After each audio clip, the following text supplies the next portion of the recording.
Baku Dapat Ulang di podcast kesayangan torang semua di Baku Muka. Nah, sekarang torang kedatangan seorang wanita cantik berprestasi yang sedang bergiat di bidang pertanian. Langsung saja torang sambut Jihan Renata. Halo Jihan. Halo Manda. Gimana kabarnya Jihan? Wah, alhamdulillah luar biasa sekali. Tetap semangat.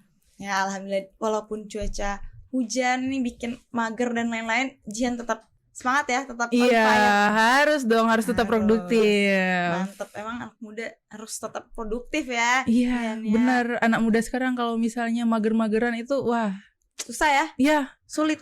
Jadi harus tetap produktif, hujan badai harus tetap produktif. Iya, benar sekali. Oke, Jihan kan kemarin nih dengar-dengar Jihan ada giat nih di Sulawesi Selatan. Ini bisa cerita-cerita sedikit dong mengenai giat Jihan di Sulawesi Selatan kemarin. Oh, oke.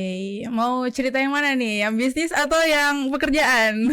Bebas aja sih ya, yang menurut Jihan seru deh. Oh, oke. Kalau kemarin kegiatan di Sulawesi Selatan itu Jihan sedang mengisi acara bootcamp, asesmen sama bootcamp. Itu kegiatannya Bank Indonesia. Jadi sebelum kita masuk ke sesi pelatihan itu selalu ada seleksi peserta. Iya. Nah, di bootcamp sendiri itu belum mengarah ke teknis, tapi di bootcamp itu kita lebih ke perubahan mindset peserta. Jadi yang dari awalnya UMKM itu kita lebih mengarahkan agar peserta itu berpikir mereka itu bukan UMKM tapi lebih ke wirausaha yang sudah besar bisnisnya. Jadi kita menggali potensinya lebih dalam lagi. Oke. Jadi untuk giat kemarin tuh giat untuk bootcamp ya. Iya. Untuk seru-seruan. Tapi berarti tadi kan Jihan bilang nih, tadi di sana tuh ada giat lain, ada bisnis juga. Kalau untuk bisnis tuh lagi jalanin apa emang di Sulawesi Selatan? Kalau di Sulawesi Selatan sendiri, Jihan sekarang sedang mengembangkan penangkaran benih bawang merah, sama sekarang sedang coba untuk udang sama ikan. Jadi Jihan coba juga nyemplung di perikanan. Tapi Jihan pakai sistem tambak alam. Karena kenapa? Karena ada sekitar 1.000-an hektar lahan di Sulawesi Selatan itu lahan tambak ya. Itu terbengkalai karena rata-rata di Iya, Jihan memanfaatkan, Jihan mencari problemnya di mana, kenapa hasil bisa menurun. Nah, sekarang sementara dalam proses deh. Sekarang lagi proses ini ya. Pengolahan tambak. Iya. Oke. Tapi overall untuk yang penangkaran benih bawang merah udah jalan dari akhir tahun kemarin.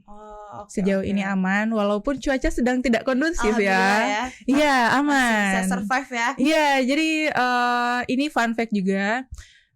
Perubahan cuaca itu ternyata tidak menjadi masalah. Tidak menjadi masalah untuk petani. Kadang kan petani bilang kalau misalnya ini cuaca hujan terus bisa gagal panen nih. Iya, ternyata itu tuh bisa diukur. Bisa diakali ya, bisa ada apa sih? Ada penanggulangannya ya. Iya, dari penggunaan pupuk itu tuh bisa kita atur sebenarnya. Tapi mungkin dari hal-hal kecil seperti itu yang sampai sekarang tuh petani kita belum melek di hal seperti itu ya. Makanya itu yang tadi Jihan bilang ada pelatihan itu ya. Iya. Untuk hal seperti itu ternyata.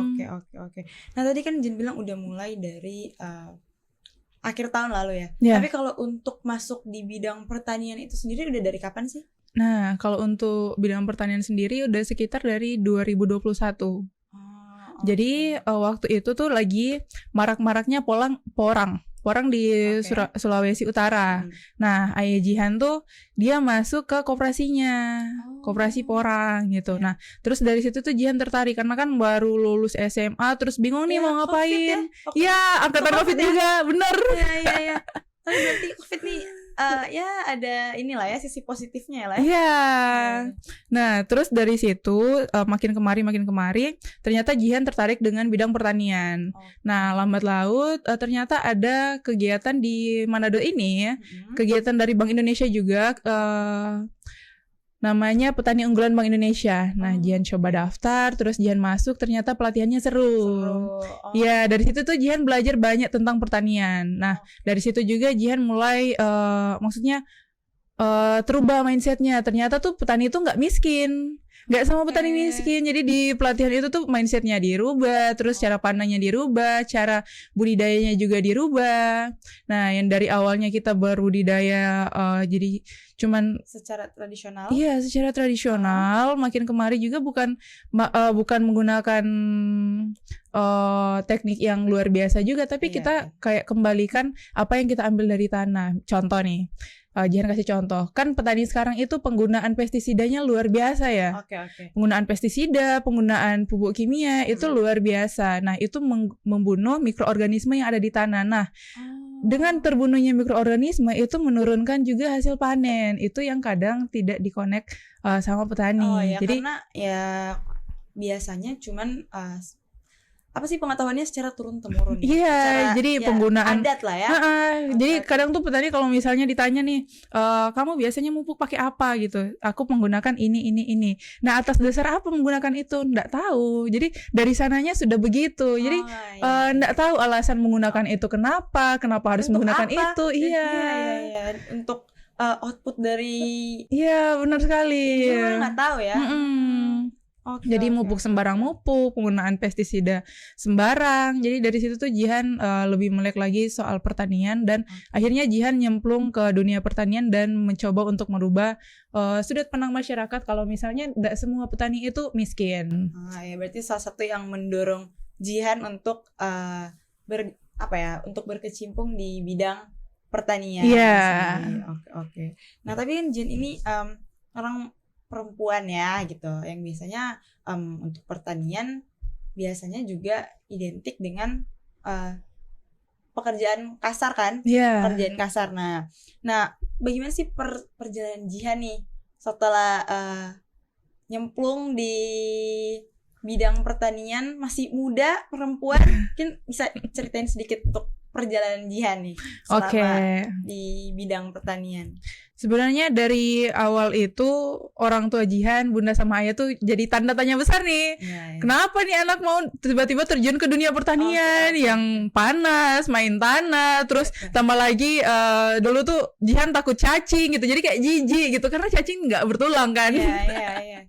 Jadi itu jadi tanda tanya besar untuk kedua orang tua Jihan. Tapi dari tanda tanya besar, dari keraguan mereka berdua, Jihan itu mencoba terus untuk membuktikan kalau misalnya saya bisa di bidang ini gitu. Karena emang minat juga. Iya, karena emang minat juga. Terus yang memang motivasi terbesarnya adalah memang bisnisnya, sama ya tentu uangnya. Harus dong. Iya, namanya bisnis kalau misalnya nggak cuan ya kan. Kalau nggak profit bukan bisnis namanya. Iya, benar sekali. Nah, berarti kalau untuk yang teman-teman pasti udah pesimis nih, Jihan nih udah kayak aduh mau jadi petani tapi kurang nih, nggak ada modal. Pasti itu akan jadi apa sih salah satu penghalang nggak sih ngomongnya? Penghalang untuk memaju tuh kayak nggak ada modal, udah redup duluan, udah pesimis duluan. Yeah. Kalau Jihan tuh gimana tuh? Nah, motivasi nih teman-teman nih. Kalau dari Jihan, sebelum ini Jihan jujur ada menggunakan uang orang tua dan itu boncos, say. Karena itu bukan uangku, jadi kayak ya udah pakai aja. Nah, dari uang itu memang tidak membuahkan hasil. Akhirnya dari situ tuh Jihan coba kerja apapun. Intinya jangan termakan dengan kerja sesuai passionmu. Jangan. Intinya buang dulu gengsinya jauh-jauh. Semua pebisnis memang membutuhkan modal, tapi jangan pesimis duluan. Ada yang Jihan pelajari dari coachnya Jihan, dia bilang integrated mindset itu penting. Jadi integrated mindset itu ketika pikiran mengatakan iya dan hati juga mengatakan iya. Contoh nih ya, Jihan lagi pengen sesuatu. Terus Jihan berdoa sama Tuhan, ya Tuhan, saat ini saya pengen uang 10 miliar Tuhan. Tapi dalam hati mengatakan, yang benar lu, yang benar. Sementara sekarang tuh cuma makan tidur. Nah, iya. 10 M datang dari mana? Benar. Apakah jatuh dari langit? Enggak. Atau Tuhan berikan saya kesuksesan yang seperti ini. Tapi kerjaannya tidur, main.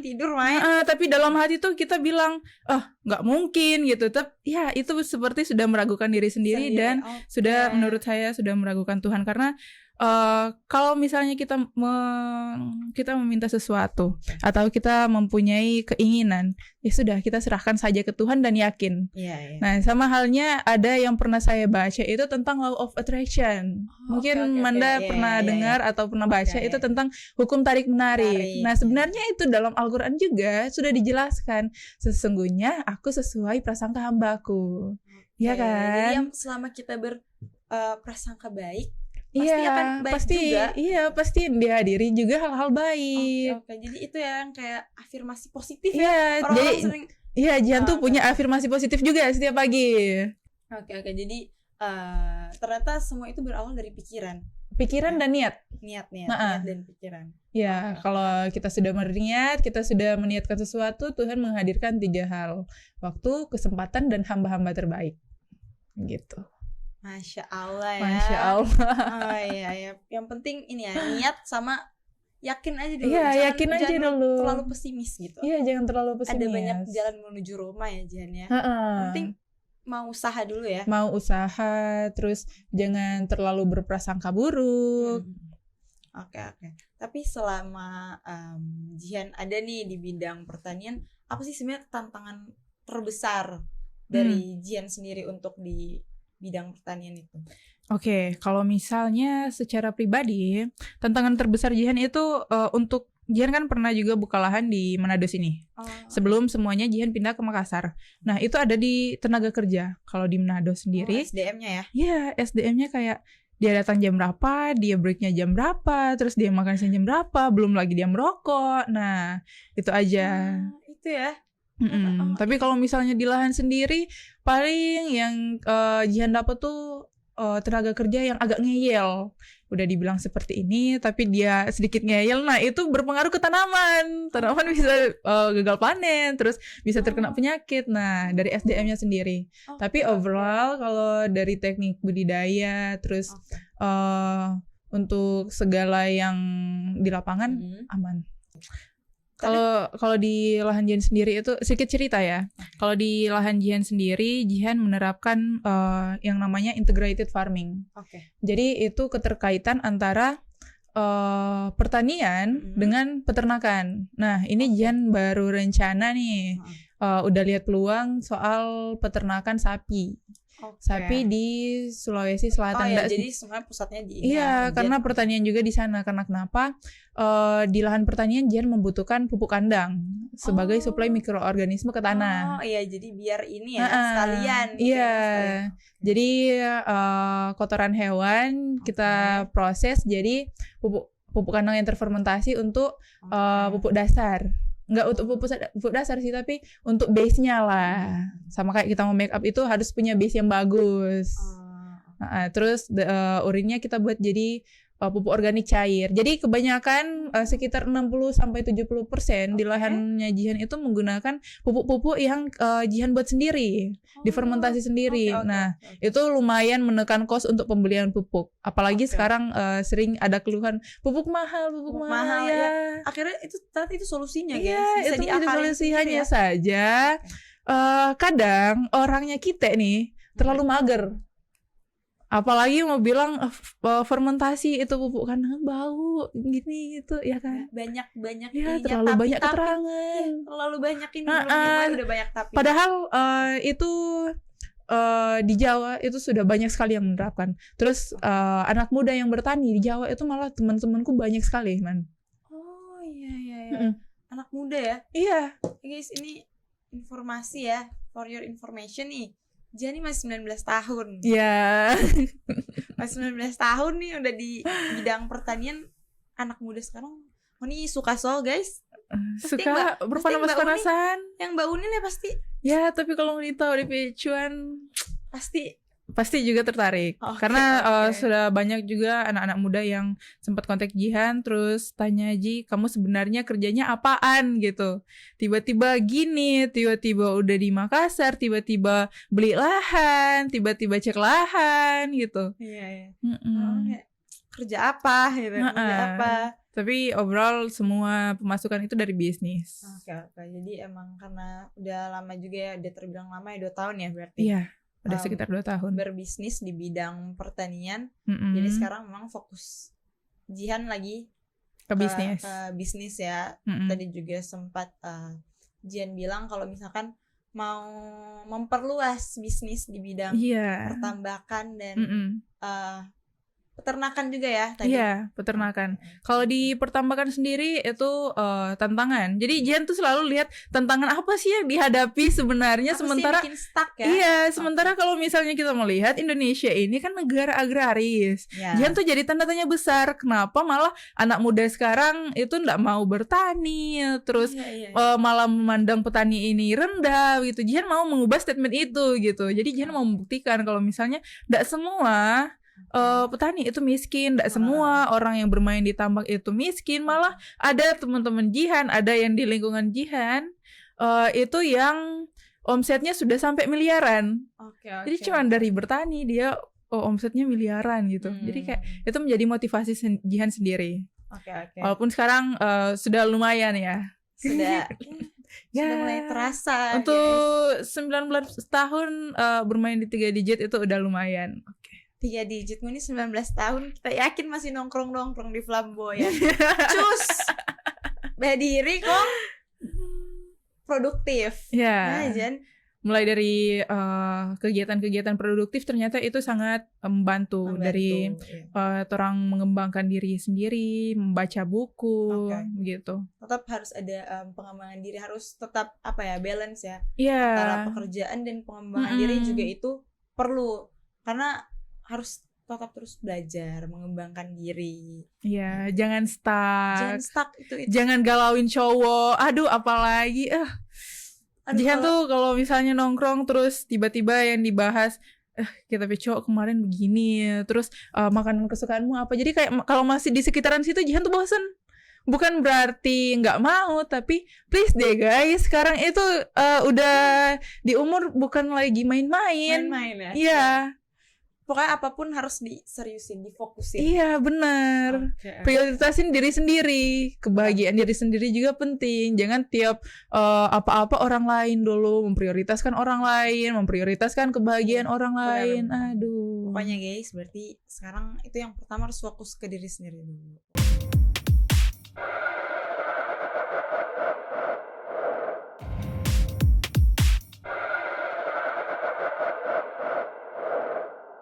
Nah, tadi kan Jin sudah sempat singgung nih kalau misalkan untuk pupuk yang digunakan dari pemanfaatan limbah. Ya, itu kan dari urin. Oke, dari apa sih namanya? Dari kotoran hewan. Iya, dari bidang ini ya, peternakan ya banyak ya. Oke, tapi kalau untuk menggabungkan teknologi gitu, teknologi modern dengan pertanian tradisional, itu udah mulai diterapkan nggak, Jan? Kalau untuk itu jujur saat ini belum, karena Jihan masih berfokus ke pengembangan. Oke. Tapi kalau menurut Jihan untuk peralihan nih karena kan zaman ini udah semakin berkembang dan pastinya semuanya akan beralih menggunakan teknologi. Yeah. Nah, kalau untuk menurut Jihan sendiri nih untuk peralihan dari tradisional ke teknologi nih gimana sih? Apa sih sebenarnya kesulitannya? Nah, tapi kalau menurut Jihan ya, untuk peralihan dari tradisional ke modern mungkin masih agak jauh ya kalau misalnya di negara kita tercinta, karena kita bukan nggak bisa, tapi kita rubah dulu yang dari dasar-dasarnya. Gini man, yang sering Jihan temuin di lapangan itu kadang orang loose dalam artian tuh mereka nggak tahu penggunaan ini untuk apa, sama kayak yang tadi Jihan bilang ya.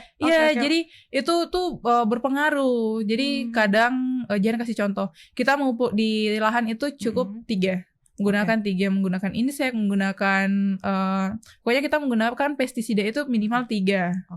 Nah, terus yang terjadi di real life di lapangan itu kadang petani menggunakan 6 bahan dicampur, bahkan 7, bahkan 8, bahkan ada yang kita tanya itu sampai 9. Dia menggunakan 9 produk. Jauh ya? Bandingannya dari 3 9. Iya, itu kan pasti dia belinya banyak, kosnya tinggi. Terus impact-nya ke lahan adalah lahannya bisa menjadi tandus. Nah, jadi menurut Jihan lebih ke penyadaran terlebih dahulu. Nah, ketika itu sudah terjadi, sudah merata, baru kita bisa tuh dari pertanian tradisional ke modern. Terus kita penggunaan, jadi jangan terlalu bergantung pada pupuk kimia. Kita juga harus balance antara organik dan kimia. Jadi bisa dibilang semi organik, gitu. Jadi penggunaan akar bambu, akar ilalang, itu tuh trichoderma yang sangat bagus untuk akar tanaman yang baru tumbuh. Nah, gitu. Kadang tuh hal-hal yang disepelekan itu hal-hal yang disepelekan padahal wah itu luar biasa sekali impactnya. Luar biasa ya impactnya. Dari pupuk itu ternyata paling bisa menekan cost paling banyak. Menekan cost dan menaikkan produktivitas. Jadi Jihan kasih contoh, kita saat penggunaan full organik itu costnya tinggi. Costnya tinggi, juga effortnya tinggi. Nah, kalau kita penggunaan full kimia, itu costnya juga tinggi. Karena kenapa? Misalnya hari ini kita memupuk tuh pakai 1 ton pupuk kimia di lahan. Nah, untuk di periode selanjutnya, kalau kita full kimia itu bisa 1,5 ton. Jadi penggunaannya naik untuk produktivitas menetap. Nah, kenapa Jihan bilang Jihan menetapkan semi organik? Jadi penggunaan kimia dengan organik itu balance.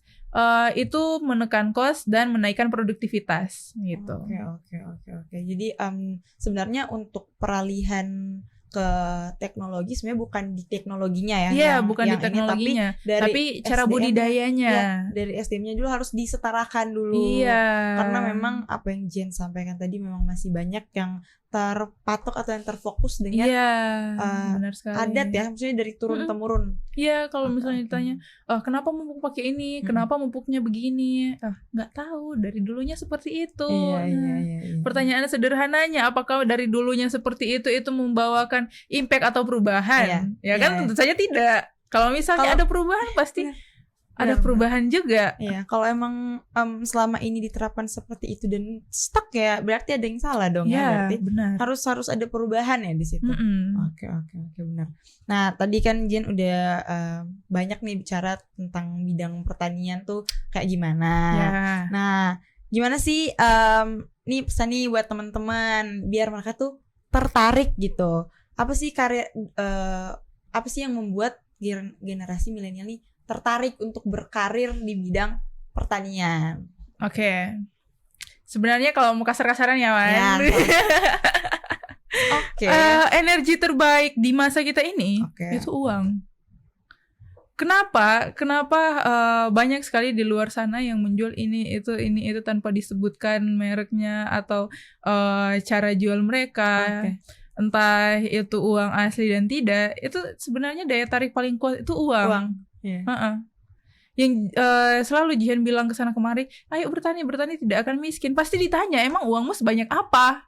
Gitu. Jadi kayak wah, ternyata benar daya tarik terkuat ini saat ini itu adalah uang. Jadi untuk generasi milenial mungkin teman-teman Jihan sudah tahu sebagaimananya Jihan, tapi mungkin orang-orang baru tuh masih kayak siapa lo anak baru nih yang baru terjun bisnis juga. Aduh, bisnis juga di bidang pertanian nih apa sih dapat apa gitu.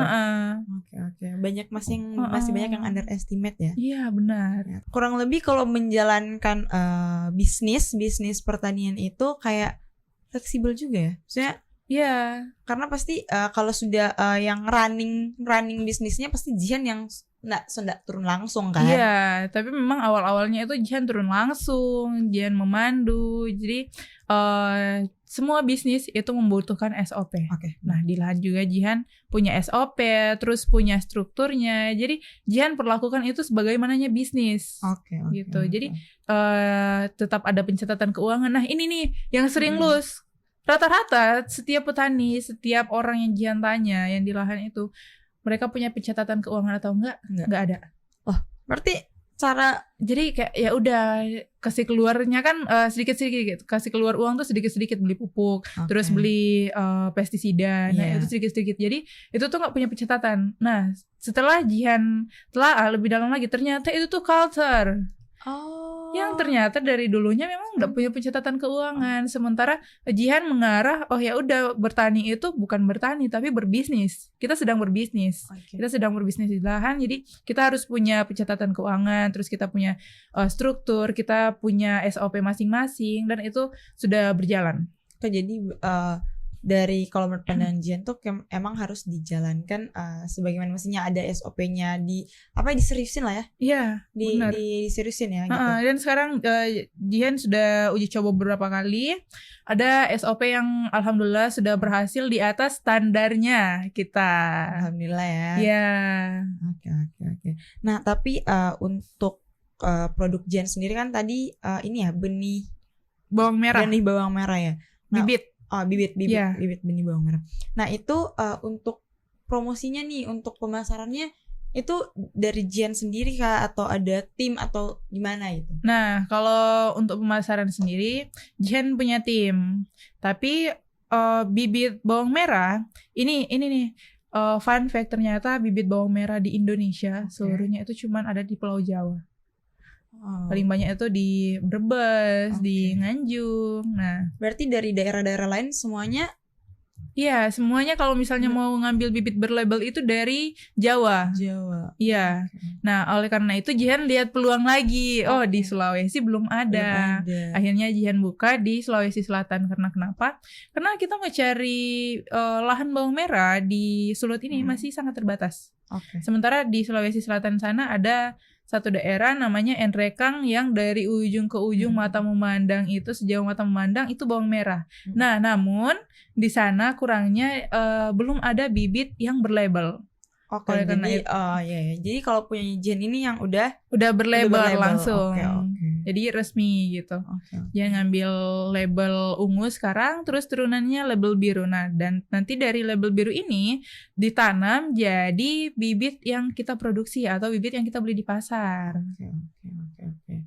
Nah, ini sedikit pesan nih untuk teman-teman perempuan nih, yang tadi kan dia bilang kalau misalkan mindset orang nih, stigma orang nih kalau orang yang bermain di pertanian tuh masih kotor-kotoran dan lain-lain. Mungkin bisa sedikit nih motivasi buat teman-teman yang perempuan, ternyata bisa juga loh berkarir di bidang pertanian tanpa harus kotor-kotoran ya. Iya, petani itu nggak kumuh. Jadi kadang tuh orang bilang kalau petani itu baru 2 bulan bertani udah ada kapal, udah punya kapalan gitu. Enggak guys, bersih. Jadi masih bisa ini. Ya, masih selai ini, bentar lagi mau nail extension nih. Extension berarti aman aja. Iya, jadi untuk perempuan, Jihan punya beberapa teman petani juga, perempuan juga, bisa masih dibilang masih muda.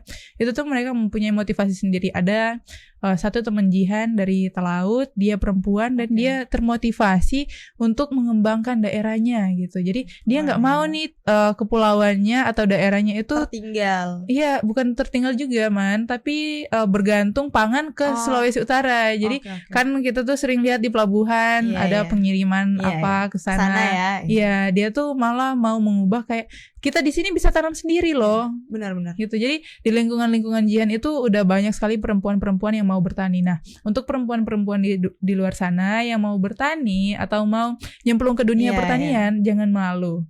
Coba dulu aja. Iya, kalau misalnya butuh bantuan, Jihan sangat terbuka di Instagram, bisa juga di WA. Iya. Mau konsultasi juga bisa. Bisa Instagram kalau gitu, Jihan. Ya, Instagramnya Jihan itu Jihanrenata_. Jadi buat temen-temen perempuan nih jangan takut ya. Jangan takut panas, jangan takut hitam. Aduh. Nanti kalau ada cuannya kan perawatan aja. Gampang, easy. Selagi ada uangnya. Orang tuh cantik 2. Yang pertama dari sananya, yang kedua dari dananya. Iya.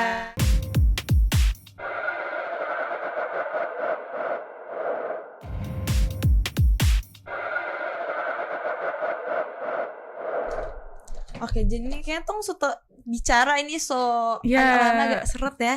Orang mau panggil orang Kakak Sur, boleh. Orang minum dulu ya. Biasa. Terima kasih. Cerita lama, agak. Terima kasih Kak Sur. Thank you. Nih Jen mau minum dulu? Ya, silahkan. Atau mau ini? Saya dingin justru kan? Ya, sedikit lah ya. Masih basah itu no. Sudah asap guys. Jadi orang ngasih dingin dulu sambil orang lanjut. Oke. Nah tadi kan Jen bilang juga di awal ya kalau Jen punya perusahaan yang berkolaborasi dengan salah satu instansi. Oh iya. Nah mungkin boleh dong cerita sedikit tentang perusahaannya Jen itu bergerak di bidang pertanian untuk bagian apa gitu.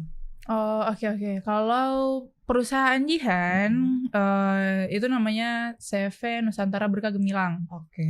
Nah itu Jihan memang bergerak di bidang pertanian, terus bisnis, consulting, terus training gitu. Jadi kayak semua Jihan masukin di situ. Pokoknya yang bermanfaat gitu. Nah tapi di CV sendiri itu Jihan punya satu lembaga namanya Pelatih Nusantara. Nah, Pelatih Nusantara ini yang kemarin tadi kan Jihan bilang Jihan sempat adain bootcamp. Ya. Iya, itu Pelatih Nusantara bekerja sama dengan satu instansi besar di Indonesia. Nah, jadi di Pelatih Nusantara itu ada 4 coach dengan Jihan. Nah, 3 ini orang Medan. Yang pertama namanya Coach Mar sebagai leader, dia itu punya bisnis juga. Bisnisnya bergelut juga di bidang pertanian. Pertanian, tapi dia lebih ke toko pertanian modern. Jadi segmentasi pasarnya itu orang-orang kayak gabut, bisa dibilang begitu ya. Jadi orang yang hobi bertani. Jadi mau semahal apapun produknya tetap ada yang beli. Ada pasar sendiri ya? Ada pasar sendiri. Pasarnya ada sendiri ya? Terus yang kedua ada Coach Yudi namanya. Dia sekarang sedang bergerak di bidang properti, tapi overall dia juga lulusan dari sarjana pertanian, tapi spesifiknya jangan lupa. Nah, dia juga punya produk turunan dari jahe merah atau kalau Manda tahu itu bandrek. Bandrek. Iya, jadi itu kayak semacam saraba tapi bukan saraba. Iya, kalau di sini orang Manado taunya itu saraba. Terus yang ketiga itu Coach Juki. Nah, Coach Juki dia bergerak di bidang kuliner. Nah, dari masing-masing kita itu tuh bergerak juga pembagian di tim. Kalau kita bahas finansial nih tentang keuangan, semuanya kasih ke Coach Yudi. Terus kalau mau bilang digital marketing, nah itu jagonya Coach Juki. Nah, kalau perubahan mindset sendiri itu Coach Mar. Kalau Jihan lebih ke brandingnya gitu. Jadi icon nih. Oke. Jadi Jihan yang lebih ini ya untuk gimana sih cara untuk membranding? Iya. Branding dari personal branding dari personal brand brandingnya. itu sendiri. Terus ada beberapa materi Jihan juga tentang mindset kayak dream board. Pernah dengar dream board? Iya. Bukan mimpi. Jihan tuh jadi di pelatihan apa sih sebenarnya yang tolong cita-citakan? Iya, jadi di pelatihan kita tuh harus mempunyai mimpi setinggi langit. Harus punya visi misi, harus buat dream board. Jadi semua itu terarah. Jadi kadang tuh orang yang kalau terlalu berpikir pakai logika, itu kadang dia menentang luar biasa. Sementara kita tuh selalu bilang ya udah percaya aja pasti akan terjadi. The power of positive thinking. Tadi kan kayak harus sinkron, integrated mindset. Ketika pikiran mengatakan iya dan hati mengatakan iya. Kenapa bermimpi setinggi-tinggi langit tapi yakin juga. Tapi bagaimana supaya orang yakin atau orang usaha? Iya. Kan? Nah, tapi tadi kan Jen bilang untuk materi Jen sendiri itu ada di brandingan kan, personal branding ya. Mungkin ada nih kiat-kiat dari Jihan untuk personal branding tuh yang hal-hal yang paling diperhatikan apa sih? Gitu. Nah, apa yang seharusnya harus jadi awareness untuk orang, hal-hal seperti ini harus diperhatikan nih karena ini termasuk dalam orang personal branding. Iya, kalau menurut Jihan itu kan terbawa ke materi Jihan. Nah, kalau menurut Jihan itu tuh kita harus tahu dulu value yang kita punyai dan kita mau kembangkan kita sebagai apa. Kalau Jihan kan membangun personal branding Jihan sebagai anak muda yang mau bertani. Anak muda yang mau bertani dan Jihan pasti akan sukses dari bidang pertanian gitu. Jadi itu juga menjadi visi besar Jihan sendiri dan itu menjadi motivasi Jihan. Jadi menurut Jihan personal branding itu akan terbentuk sebagaimananya apa yang kita tunjukkan. Apa yang kita tunjukkan, apa yang sering kita bagi. Ternyata postingan-postingan kita di Instagram atau reels yang kita bagi di Instagram, di Instastory itu tuh mempunyai impact impact yang luar biasa. Jadi tuh orang jadi termention, ini tuh tanpa melihat namanya, ini pasti dia nih gitu, tanpa melihat usernya, ini pasti si ini. Jadi personal branding itu kayak apa ya, itu terbentuk dari sudut pandangnya orang, tapi secara tidak langsung kita yang menggiringnya. Iya gitu. Jadi dari apa yang kita posting tuh bisa jadi apa sih, penggiringan opini bagaimana orang-orang memandang kita. Iya, benar. Ketika orang postingan produktif, melakukan hal-hal yang positif, baik, jadi orang tahu ya itu. Iya. Orang tahu ya itu. Jadi mana juga ini, Jen sedikit cerita, mana juga paling nak suka itu sharing hal-hal negatif di sosial media. Benar. Karena menurut Banda kayak buang-buang waktu. Orang mau memposting, mau membagikan hal-hal yang negatif itunya akannya ada impact yang baik untuk orang. Bisa jadi karena orang posting hal-hal yang negatif, kayak orang-orang bisa trigger nggak sih? Iya, kayak, jadi sama kayak kita membagikan energi negatif kita ke orang lain. Nah, betul. Tadi kan kita udah ngomong nih tentang perjalanan Jihan di bidang pertanian. Ini kita mau ngobrol yang lebih ringan sedikit kan, Aiska. Iya. Oke. Mungkin dari ini hobi Jihan nih. Wah. Selain ini kan pasti suka dong refreshing. Ini jadi ya kita ngobrolin inilah apa sih namanya, penyimbangan kehidupan Jihan dari kerja sama kehidupan sehari-hari sama fun-funnya. Kalau untuk hobi sendiri ya, Jihan sebenarnya punya banyak hobi. Dari dulu tuh kalau ditanya hobiku nggak konsisten, jadi tergantung mood. Dulu tuh Jihan sempat suka motor trail.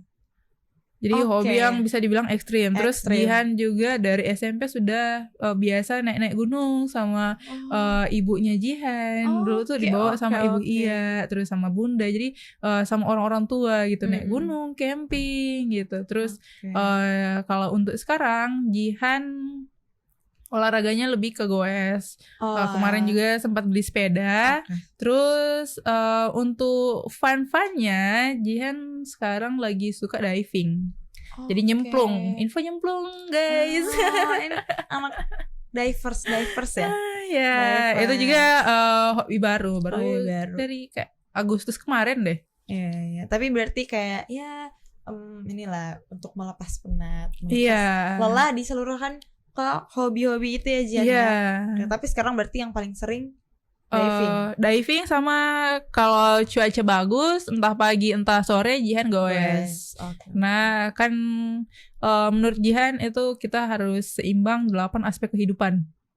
Benar. Nah jadi itu tuh ada bisnis, karir, keluarga, uang, terus kesehatan, terus pengembangan diri, sosial, sama yang satu itu spiritual ya. Jadi 8 itu harus balance. Ya inilah banyak cara untuk menikmati hidup ya. Iya. Dan hal yang berbeda-beda, terserah lah ya. Untuk angkatan kita mungkin sekarang aku lihat ya. Mungkin ada terbagi 2 kubu menurutku ya. Ada terbagi 2 kubu. Satu yang memang nggak tahu tujuannya mau kemana. Contoh orang yang kuliah.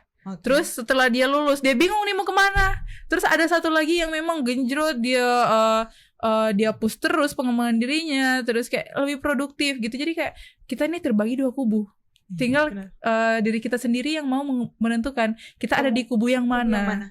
Apakah masih pontang-panting bingung mau kemana, atau kita yang sudah memang punya tujuan, kita serahkan ke Tuhan. Tujuan ini pasti gimana gitu akhirnya. Tapi tetap berpikir positif. Sama kayak kita punya visi misi, punya visi besar. Misinya itu kita bagi untuk mencapai visi ini, pasti punya misi. Dari misi ini kita bagi lagi jadi step by step goals gitu. Apa yang akan kita lakukan gitu lah ya. Iya, jadi visi besar atau mimpi besar itu kita yakini saja akan tercapai. Nah, kalau misalnya belum tercapai, berarti ada kesalahan di misinya.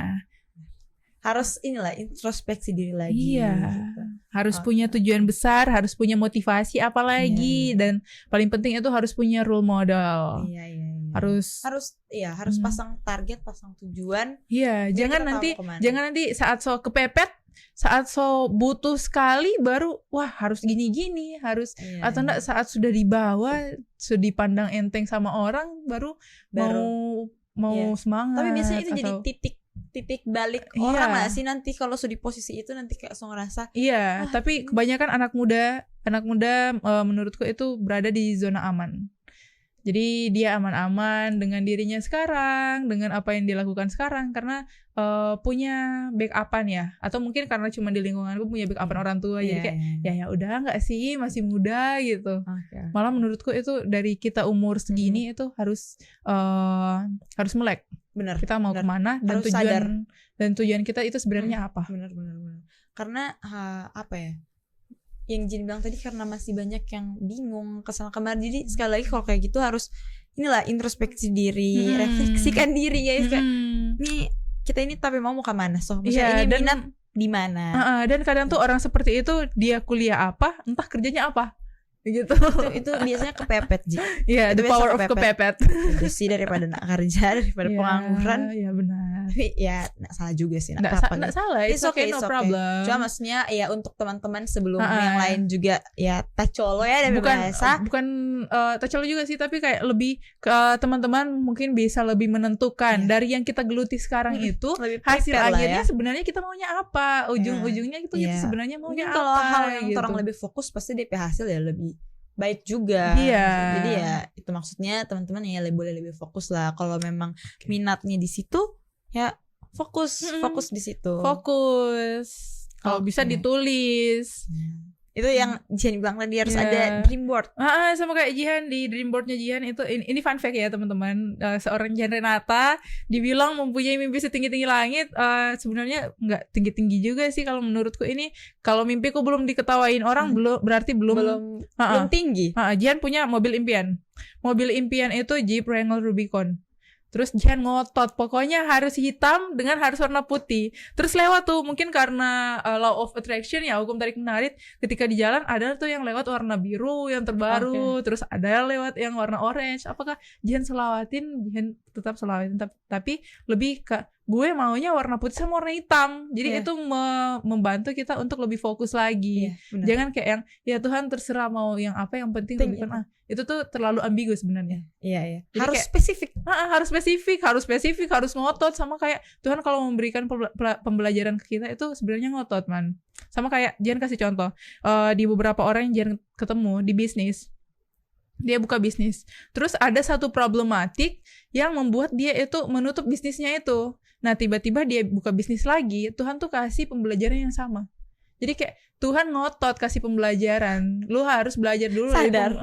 Harus belajar dulu, harus terima dulu. Dan sebenarnya itu membantu kita untuk lebih berkembang lagi. Iya, benar. Ya, sama kayak Jihan bilang tadi, ketika kita mempunyai sesuatu, kita mempunyai keinginan, Tuhan menghadirkan 3 hal, waktu, kesempatan, dan hamba-hamba terbaik. Dan mungkin kalau misalnya keinginan atau impian teman-teman belum tercapai sekarang, mungkin waktunya belum pas.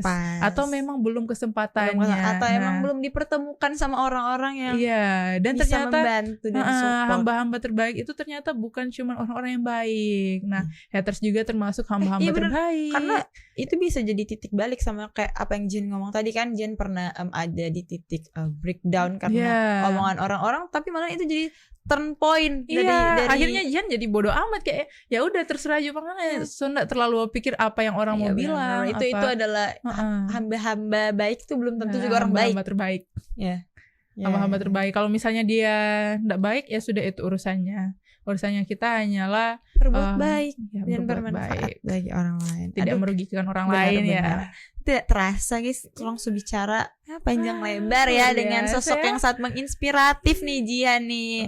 Mungkin sebelum nih kita closing, coba dong Jihan kasih closing statement buat teman-teman yang mau bergabung nih di bidang pertanian, atau setelah nonton podcast kita kayak pengen coba nih, atau atau harapan lah untuk bidang pertanian ke depannya gimana? Oke, kalau dari Jihan sendiri mempunyai harapan yang sangat besar di negara kita tercinta, apalagi untuk anak-anak muda ya.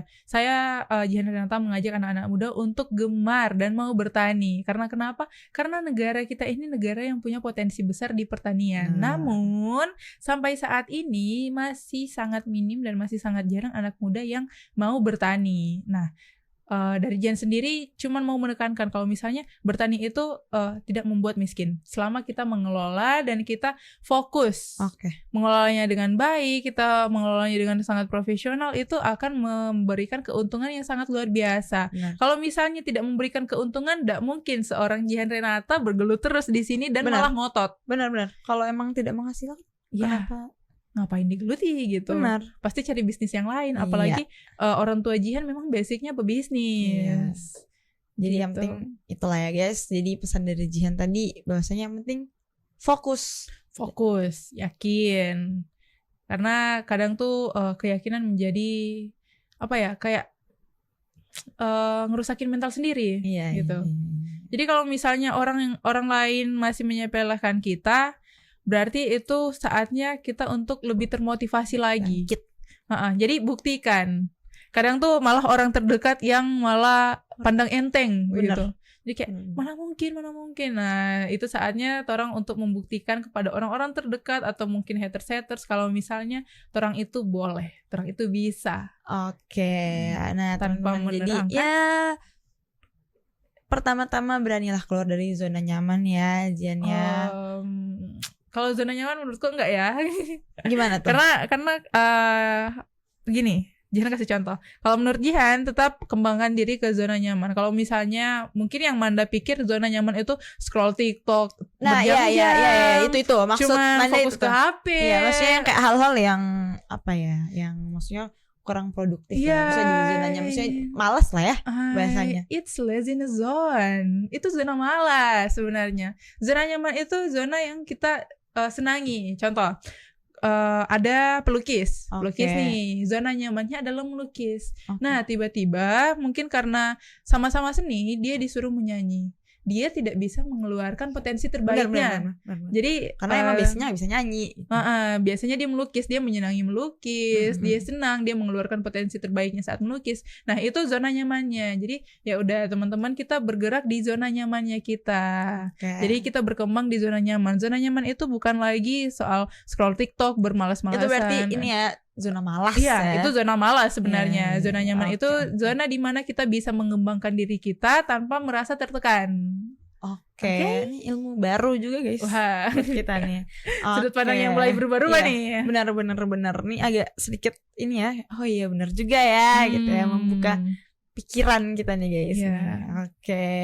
Oke, Jihan, makasih banget ya sudah datang. Terima kasih. Sukses selalu. Iya, Manda juga sukses dan sehat-sehat. Ini Amin. Cuaca sedang tidak kondusif ya. Guys, jangan lupa tiba-tiba panas, tiba-tiba hujan. Iya, benar. Jangan lupa minum vitamin, jaga kesehatan, dan makasih semua yang sobat unit Torang P Podcast sampai habis. Jangan lupa ngoni like, comment, and subscribe, dan jangan lupa follow @TVRI Sulawesi Utara Torang P TV. Bye.